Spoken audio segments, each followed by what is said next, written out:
কত বয়স হলে যুবক হবে, এই যৌবন এবং যুবক কোন বয়স দিয়ে মাপা যায় না। যুবক এবং যৌবন তারুণ্য হচ্ছে একটা চেতনার নাম, একটা চেতনা, একটা স্প্রিট, একটা অনুভূতি, একটা বোধ, একটা সাহস, একটা শক্তি, একটা মৃত্যু ভয়হীন চেতনার নাম হলো যুবক এবং যৌবন। এই বিশ্বের ইতিহাসে যত ভাঙা এবং গড়ার ইতিহাস, যত বিপ্লবের ইতিহাস, সেই বিপ্লবের নেতৃত্ব দিয়েছে যুব সমাজ। বাংলাদেশের স্বাধীনতা যুদ্ধ বলি, ভাষা আন্দোলন বলি, এই আগস্ট বিপ্লব বলি, আবু সাইদের মতো তরুণ দামাল যুবকেরা প্রেতাত্মা এই স্বৈরাচারী শেখ হাসিনার বুলেটের সামনে বুক পেতে বাংলার শহরে নগরে বন্দরে যুবকরাই হাসিনার বুলেটকে ব্যক্ত করে দিয়েছে। সাগরে বাংলাকে ভাসিয়ে দিয়ে 15 বছরের ফাঁসিবাদী শাসনের পতন ঘটিয়ে আমাদের বিজয় পতাকা উড়িয়েছে, তারাও কিন্তু সেই যুবক।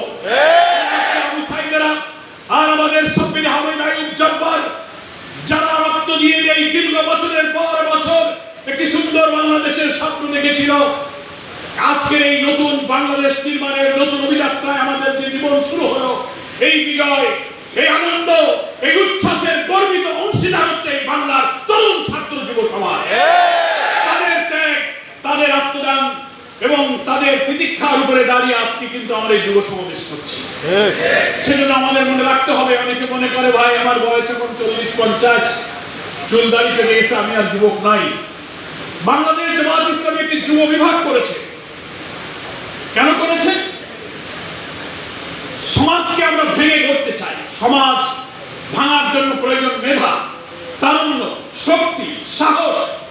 ঝুঁকি নেবে, মৃত্যুকে পরোয়া করবে না, গুলির সামনে দাঁড়িয়ে যাবে, নেতার আনুগত্য করবে, কোরবানি করবে।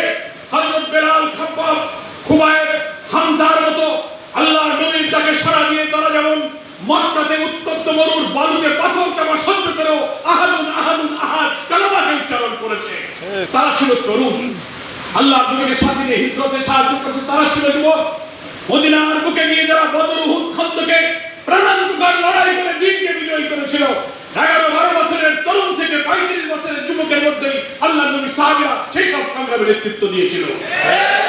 আজকে রুশ বিপ্লব, ফরাসি বিপ্লব, চীনের বিপ্লব, রাশিয়ার বিপ্লব, যত বিপ্লবের ইতিহাস লেখা হয়, সব বিপ্লবের পিছনে যুবকদের মেধা, নেতৃত্ব, কর্তৃত্ব, রক্ত, ত্যাগ ইতিহাসের সর্বজলক করে লিখিত আছে।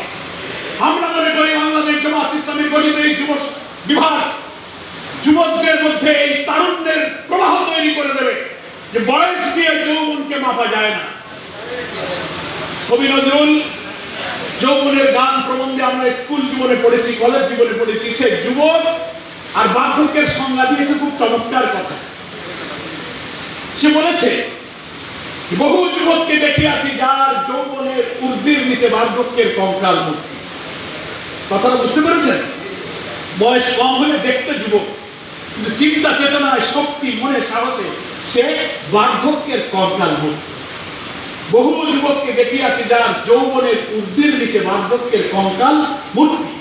আবার যৌবনকে বোঝানোর জন্য বয়স বেশি দেখতে বৃদ্ধ, তাদের ব্যাখ্যা দিতে গিয়ে নজরুল বলেছে, বহু বৃদ্ধকে দেখিয়াছি যার বার্ধক্যের জীর্ণ আবরণের নিচে মেঘ লুপ্ত সূর্যের মতো প্রদীপ্ত যৌবন।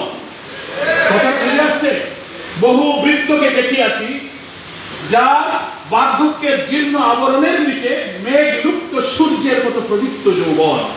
সূর্য যেমন মেঘে ঢাকে, কিন্তু সে মেঘের আলোকে ঠেকাতে পারে না। বয়স একটু বেশি হয়ে যায়, কিন্তু চিন্তা চেতনায়, কথায়, সাহসে, মিছিলে, সংগ্রামে, কথায় বহু এই সব বয়স কম যুবকের চেয়ে ওই বৃদ্ধদেরকে সামনে দেখা যায়, তাদের মধ্যে সাহস দেখা যায়। তাই আমি বলেছিলাম, যৌবন আর যুবক মানে কোনো বয়সের প্রেমে আটকানো যাবে না। এটা একটা চেতনার নাম, অনুভূতির নাম, শক্তির নাম, মেধার নাম, সাহসের নাম। ইংরেজিতে বলা হয়েছে youth is the best time of life. যৌবন হচ্ছে জীবনের শ্রেষ্ঠ সময়, নাকি বলেন?